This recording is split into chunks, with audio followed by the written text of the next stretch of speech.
राम राम मित्रों। उम्मीद है मेरी आवाज़ आ रही होगी आप लोगों को। जो लोग जुड़े हैं उनको जय श्री राम। आप अपने कमेंट से अपने प्रश्न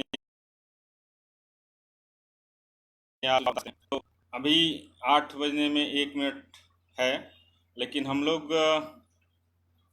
इसके पहले कि मैं अपनी बात रखूं, मैं थोड़ा बैकग्राउंड बताना चाहता हूं। बहुत दिनों से इच्छा थी कि थोड़ा जो एजुकेशन हमारे शिक्षा तंत्र में, एजुकेशन सिस्टम में कुछ चीज़ें करेक्ट होनी चाहिए जी, कुछ चीज़ों में सुधार होना चाहिए, उसके बारे में बात करेंगे और कहाँ तक हम एज ए इंडिविजुअल इसमें कंट्रीब्यूट कर सकते हैं। तो प्रभु श्री राम का नाम लेकर इस चर्चा को शुरू करते हैं। और मेरे तरफ से आप सभी को राम जन्मभूमि मंदिर के निर्माण पे बहुत सारी शुभकामनाएं। और हम लोग एक तरीके से बहुत ही सौभाग्यशाली पीढ़ी के लोग हैं, जो सैकड़ों सालों से जो हमारे पूर्वजों की जो इच्छा थी वो पूरी होते देख रहे हैं, राम जन्मभूमि का निर्माण। तो प्रभु श्री राम के साथ हम आज चर्चा की शुरुआत करते हैं। मैं आज बेसिकली जो एजुकेशन सिस्टम है हमारे भारत में और उसमें उस पर बात करूँगा। ज़रूरी भी है क्योंकि इससे ही सारी चीज़ें निर्धारित होती हैं, हमारी पीढ़ी, हमारे विचार, हमारे आगे भविष्य की राजनीति से सहित राजनीति, गवर्नेंस, सब कुछ इसी शिक्षा के आधार पे निर्धारित होता है। क्योंकि इसी सिस्टम के, इसी एजुकेशन सिस्टम के प्रोडक्ट होते हैं जो हमारे युवा पीढ़ी होते हैं जो आगे चल के पत्रकार बनेंगे, प्रशासक बनेंगे, राजनीतिज्ञ बनेंगे।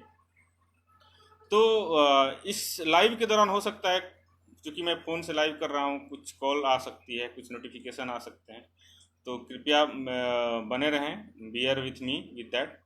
तो हम शुरुआत करते हैं। वर्तमान में एजुकेशन सिस्टम है उसमें कहाँ पे जो लेकुना है, कहाँ पे चीज़ें हैं जो नहीं होनी चाहिए, और क्यों ये स्पीड है एकदम, मतलब क्या बोलते हैं उसको, तोड़ मरोड़ की चीज़ों को हमारा जो एजुकेशन सिस्टम है पेश करता है और उसके क्या खामियाजा भुगतने पड़ते हैं।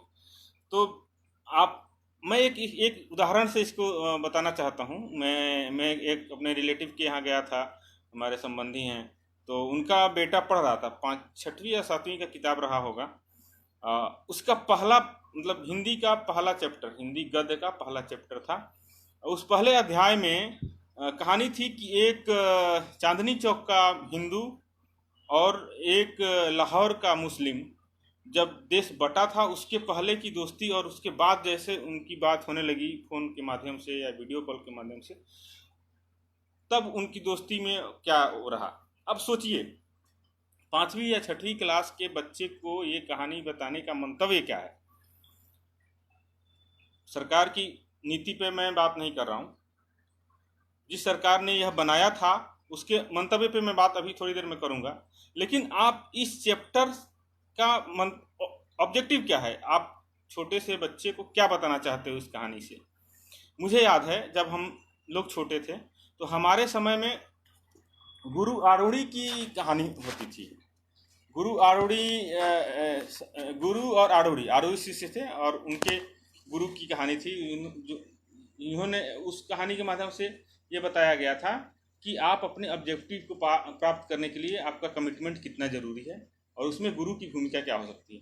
खैर वो सब चीज़ें हटा दी गई। अब ये हिंदुस्तान और पाकिस्तान के मुस्लिम और हिंदू को पढ़ाया जा रहा है। यह 10-15 साल पहले चीज़ें बदल दी गई। अटल जी के टाइम पे बहुत कुछ सही करने का प्रयास किया गया था, लेकिन सोनिया जी के आने के बाद से चीज़ें एकदम बदल दी गई। अब सोचिए, हिंदू मुस्लिम माध्यम से कोई पढ़ेगा, कोई भी नया जनरेशन का बच्चा, तो क्या वोक नहीं बनेगा? जो आजकल देख रहे हैं ट्विटर पे, फेसबुक पे, उनको अपने आप को गाली देने में वो अपने आप को वो समझते हैं कि हाँ हाँ, हिंदू धर्म, भाई हिंदू धर्म को गाली दे रहे हो, तुमको रक्षाबंधन बुरा लग रहा है, तो बकरीद पे तुमको कष्ट नहीं होता है? पूरे खून की नदियाँ बहती हैं ढाका जैसे शहरों में। आप इन लोगों को सारी बुराइयां हिंदू धर्म में दिखती हैं। क्यों? क्योंकि इनको ऐसा सिखाया जाता है। यही लोग हैं इनको, मतलब कितना रिग्रेसिव है, बुर्का है, 3 तलाक, हलाला, बहुत सारी चीजें हैं।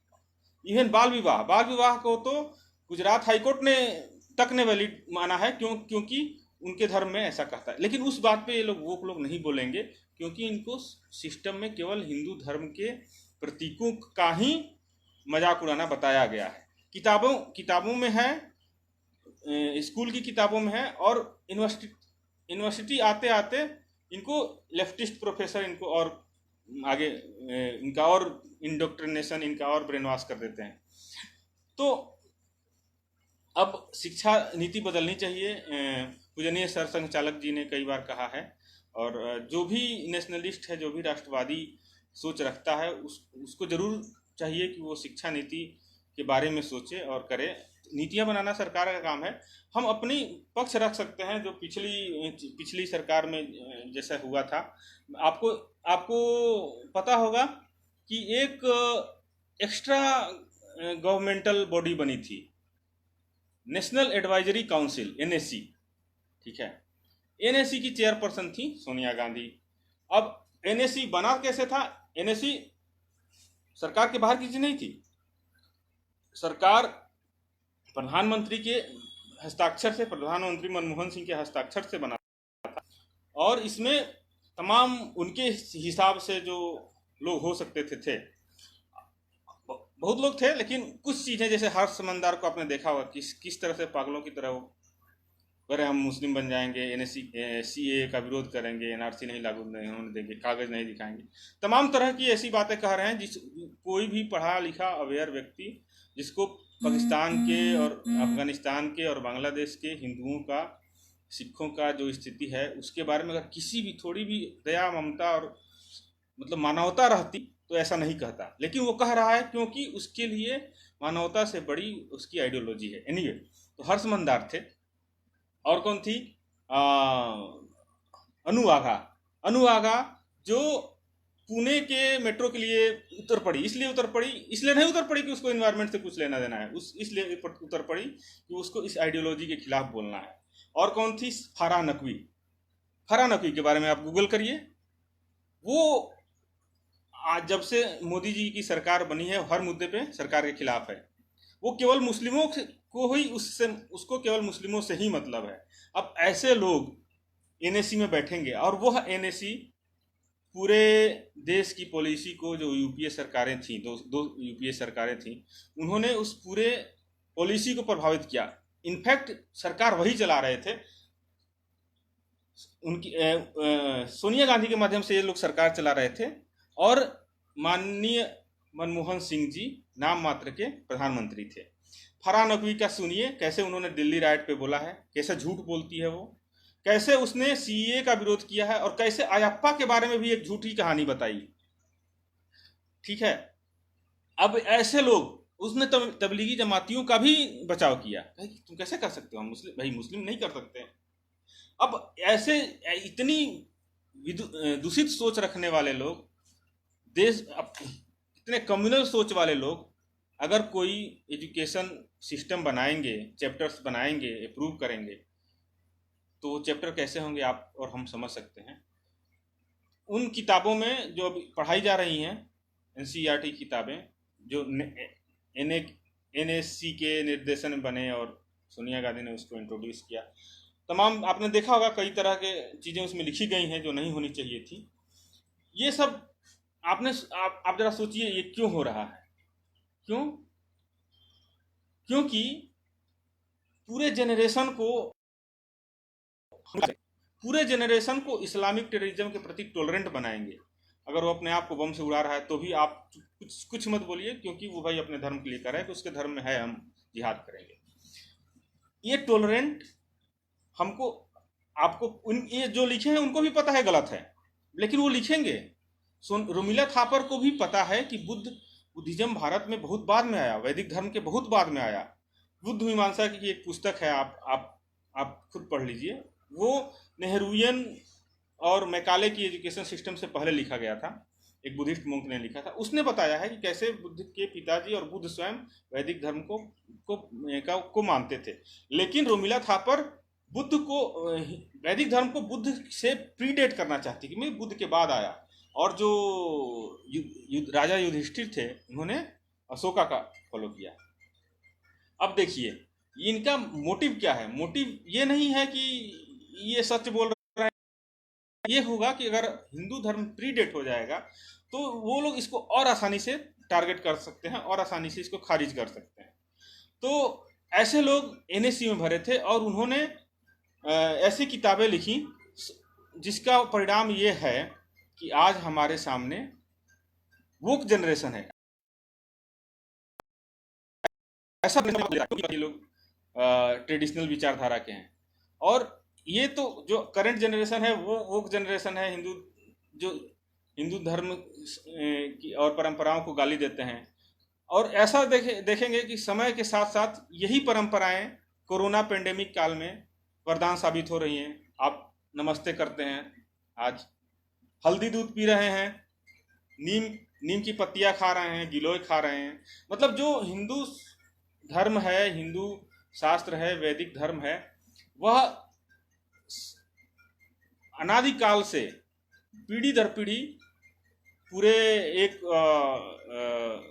बड़े समुदाय, जन समुदाय के सस्टेनेबिलिटी के लिए बना है और इवॉल्व हुआ है।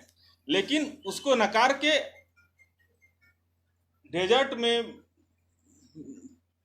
पहले जन्म लिए उस आइडियोलॉजी को थोपने की कोशिश की जा रही है। इसलिए की जा रही है क्योंकि चाहते हैं कि आगे चल के भारत को टुकड़े टुकड़े करके एक 1000 देश बना दें और फिर इनका कम्युनिस्टों का, इस्लामिस्टों का अलग अलग शासन हो जाए। लाखों लोग मरे, जैसे 47 में मरे थे, मरे तो मरे, लेकिन इनका शासन और इनकी सत्ता होनी चाहिए। खैर ये लंबा विषय है। तो हम बात कर रहे थे कि कैसे ये एजुकेशनल पॉलिसीज को इन्फ्लुएंस करके आगे की जनरेशन्स के पॉलिटिकल आइडियोलॉजी को रीओरिएंट करने की कोशिश की गई है, हिंदू धर्म को नीचा दिखाने की कोशिश की गई है। और जो नेशनलिज्म, आपने देखा होगा शुरू के जब इनकी से सरकार से बाहर चले गए तो इन्होंने नेशनलिज्म को भी एब्यूजिव वर्ड बनाने की कोशिश की। ये तो सोचिए कि भारत की जनता का भला हो जिसने इनको आईना दिखा दिया, भाई तुम नेशनलिज्म को गाली नहीं बना सकते हो, हम हैं तो देश है तो हम हैं। खैर इन्होंने सबक नहीं सीखा। आज भी फरा नकवी आज भी दिल्ली राइट के लिए जो राइट किए थे उनके खिलाफ न बोल के उनके फेवर में बोलती है, सीए का विरोध करती है। और ऐसे लोग हमारे एजुकेशनल सिस्टम को एक तरीके से नीति मार्ग दे रहे थे, नीति निर्देशक थे। अब ये तो जो कर रहे थे क्योंकि इनको सत्ता मिली थी, यूपीए मिली थी। हमारा उसमें, हम एक as a individual, as a family, हमारा रोल क्या हो सकता है? ठीक है, हम फॉर एग्जाम्पल आपने सोचा होगा कि लड़का अंग्रेजी बोलता है तो बहुत इंटेलिजेंट है। हो सकता है भाई इंटेलिजेंट हो, लेकिन इंटेलिजेंट बच्चा जरूरी नहीं है कि अंग्रेजी बोलता हो, गांव के से आके भी इंटेलिजेंट हो सकता है। उसके पास मतलब अवसर नहीं थे तो अंग्रेजी नहीं सीखा। अंग्रेजी एक भाषा है, ये इंटेलेक्ट का माध्यम नहीं है। लेकिन आज भी हमारे नीति निर्देशक लोग कहते हैं कि भाई भारत में सबसे ज़्यादा इंग्लिश बोलने वाले लोगों की जनसंख्या है। बहुत बढ़िया, अच्छी बात है, नौकरी मिल जाएगी। लेकिन क्या भारत के लोगों के पास पेटेंट हैं? कितने पेटेंट हैं भाई? पॉपुलेशन के हिसाब से तो बिल्कुल नहीं है। आज चाइना भले मतलब भारत एक ऐसा मेजर कंट्री है जो केवल अपना उसका higher education system foreign language में है। बड़े मतलब कोई भी देश दे लीजिए, जर्मनी, फ्रांस, जापान, चीन, जो मेजर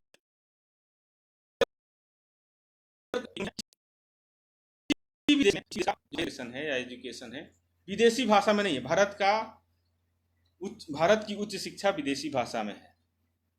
इससे बड़ी विडंबना क्या हो सकती है? अब इसके फायदे और नुकसान क्या है? फायदे ये हैं कि आपको नौकरी मिल जाएगी, विदेशी कंपनियों में नौकरी मिल जाएगी, हाँ, आसानी से नौकरी मिल जाएगी। कॉल सेंटर चल रहे थे, उसमें बहुत लोगों को नौकरी मिली थी, मिल जाएगी। लेकिन आपका जो मौलिक सोच है, फंडामेंटल जो मातृभाषा में आदमी जब चीज़ें सोचता है या पढ़ता है तो मौलिक सोच नहीं आ पाएगी। और इसी वजह से आईटी का वर्ल्ड पावर बोला जाता है, आईटी का सुपर पावर बोला जाता है, लेकिन हमारे देश में एक ऑपरेटिंग सिस्टम तक नहीं डेवलप हुआ है। हालांकि चीज़ें बदली हैं, और बदली इसलिए भी हैं क्योंकि गूगल जैसी कंपनियों को लगा कि नहीं, मातृभाषा जो वर्नाकुलर लैंग्वेजेज हैं उसमें अगर हम फैसिलिटीज़ प्रोवाइड करेंगे तो हमारे पास ज़्यादा कस्टमर होंगे। तो अब हिंदी या जो क्षेत्रीय भाषाएं हैं उसका प्रयोग बढ़ रहा है। अगर आईटी सेक्टर में, कंप्यूटर सेक्टर में, सॉफ्टवेयर सेक्टर में, फ़ोन में, तो उसका हमारी नीतियाँ नहीं है। उसका वजह है कि इन कंपनियों को लगने लगा है कि हम क्षेत्रीय भाषाओं में, वर्नाकुलर लैंग्वेजेज में अगर फैसिलिटीज़ देंगे तो हमारे कस्टमर्स बढ़ेंगे। ये डिफ़ॉल्ट हुआ है, लेकिन अभी भी हमारा जो हायर एजुकेशन है, हमारा जो साइक है, वो इंग्लिश जो मतलब विदेशी भाषा में ही है। मैंने तो ग्रेजुएशन तक, अपने बीए तक हिंदी माध्यम से पढ़ाई की थी। जेएनयू में आया तो बड़ी बड़ी दुविधा थी, इंग्लिश में पढ़ना, सोचना। खैर कोप अप किया। अभी भी लोग बोलते हैं कि मेरी इंग्लिश भोजपुरी जैसी है, तो अब ये उनका प्रॉब्लम है। खैर, और वैसे भी मैं बोलने से ज़्यादा लिखने में विश्वास करता हूँ, लेकिन एक बड़े भाई ने कहा था कि मुझे ऑनलाइन आना चाहिए, अपनी बात रखनी चाहिए, तो मैं प्रयास शुरू कर रहा हूँ। तो मैं बता रहा था कि ये जो फॉरेन लैंग्वेज में हमारा जो एजुकेशन है उसने न केवल मौलिकता को ख़त्म किया, बल्कि हमारे सेल्फ कॉन्फिडेंस था, जो आत्मविश्वास था, वो ख़त्म हो गया। अब बिना आत्मविश्वास के आप आत्मनिर्भर बनेंगे क्या? नहीं बनेंगे। क्यों? क्योंकि आप में वो संबल ही नहीं आएगा। अपने आप को आप लो ग्रेड फील, अपने वो अंदर से ही इनबिल्ड मैकेनिज्म रहेगा। और जब आपका आत्मविश्वास नहीं रहेगा तो आपकी मौलिक सोच कैसे रहेगी? तो एक उदाहरण सोचिए। आप पढ़े हैं कि भारत की खोज वास्को डी गामा ने की थी, राइट? भारत की खोज वास्को डी गामा ने की थी। बच्चों को हम पढ़ाया जाता है आज भी, मतलब पढ़ाया जाता होगा, एटलीस्ट हमारे टाइम पे तो पढ़ाया ही जाता था।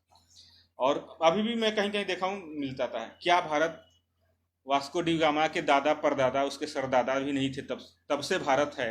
और उस समय भारत केंद्र हुआ करता था, पूरे विश्व का केंद्र हुआ करता था। क्यों? क्योंकि यहाँ पे रिसोर्सेस हैं। विश्व की सबसे अधिक रिसोर्सेस आज भारत में है।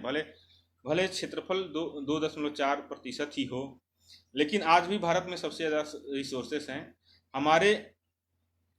और विदेश के लोग भी जैसे सर्जरी के लिए, चिकित्सा क्षेत्र में सर्जरी के लिए भारत के सुश्रुत,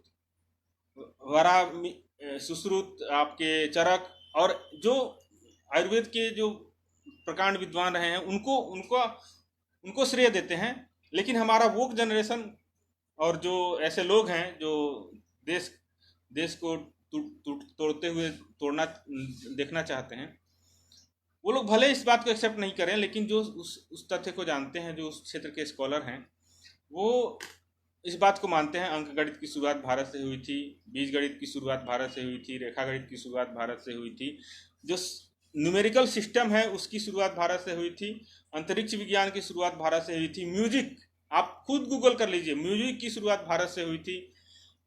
मतलब अब चूंकि एक जेलसी फीलिंग है यूरोपियन में, उनका जो सेल्फ अपने आप को महान बताने वाला जो उनकी आदत है, तो उसके लिए तो बड़ा थ्रेट है भाई, भारत को हम इतना क्रेडिट कैसे दे दें। तो उन्होंने, मैकाले ने, और बाद के भारत नेहरूवियन, जो नेहरू भी एक अंग्रेजी था, अपने आप को अंग्रेजी समझता था वो, तो ऐसा सिस्टम किया कि हम अपने आप को ही हीन दृष्टि देखने लगे। वास्को डी गामा भारत की खोज कैसे किया भाई? उसने समुद्री मार्ग खोज की भारत पहुंचने के लिए समुद्री मार्ग। भारत, सबको भारत ही क्यों आना था? वास्को डी गामा को भारत क्यों आना था? कोलंबस को भारत क्यों आना था? भारत के नाम पे ही वेस्ट इंडीज क्यों बना? उसने अमेरिकन अमेरिकन ट्राइब्स को इंडियन ट्राइब्स क्यों कहा? क्यों? क्योंकि भारत उस समय सोने की चिड़िया थी। भारत विश्व का केंद्र था, सांस्कृतिक केंद्र था, आर्थिक केंद्र था, हर तरीके से था। अब इतने बड़े गौरवशाली इतिहास को अगर आप पढ़ाएंगे अपने बच्चों को, तो वो इटालियन का, अरबियन का गुलामी करेगा? नहीं करेगा ना। इसीलिए सरकारी तंत्र में गड़बड़ होता है। सरकारें जो नीति बनाए, ठीक है, अपनी जगह पे हैं, बनाए, उनको बनाने का हक है अपने हिसाब से, लेकिन क्या आपको यह सोचने का हक नहीं कि हम अपने बच्चे को क्या बताएं? किसने की थी? भारत तो शाश्वत समय से है, यहाँ विश्व की सबसे पुरानी सभ्यता विकसित हुई। तो भारत की खोज किसी ने नहीं की थी। भारत आने के लिए बहुत लोग परेशान थे, ये बताने की जरूरत है। पर और जब एजुकेशन की बात करते हैं, शिक्षा की बात करते हैं, तो मैं आपको एक ऐसे विश्वविद्यालय का नाम बताना चाहूँगा जो निजी क्षेत्र से है, अशोका यूनिवर्सिटी, जो हरियाणा में है, सोनीपत में। तो भाई साहब, इसके फाउंडर कह रहे हैं कि मेरी माँ ने मेरा ब्रेन वॉश कर दिया। अरे भाई, तुम्हारी माँ ने तुमको ट्रेडिशनल नॉलेज के बारे में बताया है, चीज़ों के बारे में बताया, तो उसने ब्रेन वॉश कैसे कर दिया? तुम्हारी माँ ने वो देखा है कैसे हिंदू महिलाओं के स्तन काट के और बच्चों के गर्दन रेत के और बलात्कार करके, गैंगरेप करके 47 से इधर भेजा गया। उन्होंने वो देखा है, वो बताया है तुमको, और तुम चंद सेकुलर अपने आप को मॉड दिखाने के लिए, कुछ लोगों को खुश करने के लिए कह रहे हो कि हमारा ब्रेन वॉश हो गया। और उस अशोका यूनिवर्सिटी में ऐसे ऐसे लोग हैं भाई साहब, जिसके बाप मुस्लिम लीग को फंड करते थे। वो ऐसे लोग क्या पढ़ाएंगे? और यही वजह है कि अशोका यूनिवर्सिटी में कश्मीर के फेवर में, पाकिस्तान के फेवर में प्रोटेस्ट निकाला जाता है। निकालने वाले कौन हैं? अपने ही समाज के जो सुपर रिच लोग हैं, उनके बच्चे। क्यों? क्योंकि उनको शिक्षा ही वही दी जाती है, उनको जो सही जानकारी है दी ही नहीं जाती है। खैर, अब भाई निजी क्षेत्र का है, उस यूजीसी ने उसको मान्यता दी है, तो चाहे जो पढ़ाएं। हम लोग क्या कर सकते हैं? हम लोग देख ही सकते हैं। लेकिन अभी एक कमेटी बनी थी जिसमें शिक्षा नीति के बारे में सुझाव मांगा गया था। तो उसके ड्राफ्टिंग कमेटी में, मैं नाम नहीं लूँगा, उसके ड्राफ्टिंग कमेटी में एक ऐसे व्यक्ति हैं, मतलब थे या हैं, अभी भी हैं, जिन्होंने सजेस्ट किया था कि हिंदुओं को तो हिंदू के नाम से बोलेंगे, लेकिन मुस्लिमों को मुस्लिम नहीं बोलेंगे। ऐसा उन्होंने इसलिए ड्राफ्टिंग कमेटी में नहीं कहा, उन्होंने कहीं और कहा है, लेकिन उनकी सोच ऐसी है। तो अगर जिसकी सोच ऐसी है, वह कैसी बातें उस कमेटी उस पॉलिसी में रखेगा, समझ सकते हैं। तो ऐसे लोग सरकार बदल जाने के बाद भी कैसे घुस गए? अपने मालिक के बारे में ज़्यादा सोच रहा है, देश के बारे में कम सोच रहा है। मंथन का विषय है। और उनका सिस्टम है, वो अपने जो काबिल लोग होते हैं उनको आगे बढ़ाते हैं, और जो राष्ट्रवादी लोग हैं वो देखते हैं कि हमारा करीबी कौन है, उसको रखें। खैर, एनीवे, वो ऑल टुगेदर डिफरेंट मैटर है, एकदम अलग बात है। तो सरकार करे, जो नीति बदले या ना बदले, सरकार करे या ना करे, आप खुद से पढ़िए, खुद से सोचिए, और जो शिक्षा, जो बच्चों को पढ़ाया जा रहा है, आप खुद पढ़िए, एक बार देखिए क्या गलत है, क्या गलत चीज़ें हैं। आज सोशल मीडिया का ज़माना है। जो समझदार बच्चे हैं, जो सीखना चाहते हैं, खुद से सर्च करके चीज़ें देख लेते हैं, उनको खुद समझ में आ जाता है कि यह कहानी बताई गई है तो इसका मोटिव क्या है, ऐसा कहा गया है तो इसका मोटिव क्या है। लेकिन फिर भी आप अपने आप को, घर सबसे बड़ा विद्या का केंद्र होता है, माँ बाप सबसे बड़े शिक्षक होते हैं, तो आप अपने बच्चों को जागरूक करिए। जो चीज़ें हो रही हैं, जो हमारा गौरवशाली इतिहास रहा है, हमारा जो करंट स्ट्रगल का फेज है, उसमें कैसी कौन से लोग क्या कर रहे हैं, इन सब बातों को बच्चों के साथ डिस्कस करना चाहिए। और मेरा मानना है कि शिक्षा नीति बदले या ना बदले, सिस्टम बदले या ना बदले, अगर हम लोग चाह लें, हम लोग अपने आत्मगौरव को जान लें तो आत्मनिर्भर भारत बनने में बहुत कठिनाई नहीं होगी।